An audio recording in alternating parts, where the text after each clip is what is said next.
NRI गुंतवणूकदारांसाठी मार्केटमध्ये कोणते बेस्ट ऑप्शन्स अवेलेबल आहेत?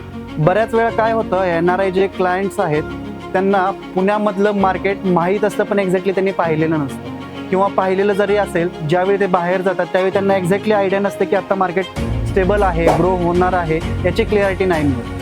याची जर क्लिअरिटी मिळायची असेल तर त्यांना कोणी ना कोणीतरी सपोर्ट रोल करणारं खूप महत्त्वाचं आहे. याचाच अर्थ एक चांगला प्रॉपर्टी कन्सल्टंट असणं खूप गरजेचं आहे, आणि तो पण सर्टिफाईड असला पाहिजे. ज्यावेळी NRI क्लायंट अप्रोच करतात इन्व्हेस्टमेंटसाठी त्यावेळी त्यांना जर ती क्लॅरिटी आपण दिली की कोणत्या लोकेशनला काय आहे, एक्झाम्पल द्यायचं म्हटलं तर आता हिंजवडी सारख्या लोकेशनला जर वाकडपासून आपण त्यांना हिंजवडीपर्यंत डेव्हलपमेंट काय काय झालेली आहे, फ्युचरमध्ये काय होणार आहे, याची जर क्लिअरिटी विथ डॉक्युमेंटेड दिली तर त्यांना एक ट्रस्ट बिल्ड होणार आहे. ट्रस्ट बिल्ड झाला तर आपल्याला ते खूप इझी होणार आहे की ट्रान्झॅक्शन पुढे मूव्ह कसं करायचं. बऱ्याच वेळा चॅलेंज येतो की NRI प्रॉपर्टी बुक करतात पण त्यांना पुढचा जो सपोर्ट मिळायचा आहे किंवा बऱ्याचशा लिगल डॉक्युमेंटेशन मध्ये POA करायचं असतं, त्यांचे आई वडील जर येत असतात त्यांना आई वडिलांना प्रॉपर्टी दाखवणं, ह्या ज्या गोष्टींचा अडथळा येतो तो जर अडथळा त्यांचा दूर झाला तर त्यांना प्रॉपर्टी अब्रॉड राहून पण पुण्यामध्ये प्रॉपर्टी घेणं खूप सोपं होईल.